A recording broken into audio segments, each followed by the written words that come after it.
Unit pengintai militer Brigade ke-132 dari pasukan gabungan pengawal ke-51 Angkatan Bersenjata Rusia menghancurkan peralatan dan personal musuh dengan bantuan drone FPV ke arah Dzerzhinsky.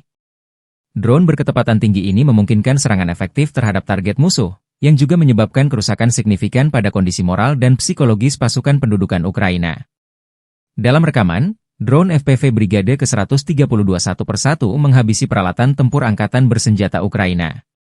Musuh tidak bisa cara untuk menghindar. Demikian keterangan video militer Donetsk, 12 Januari 2025.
Download Tribun X sekarang, menghadirkan lokal menjadi Indonesia.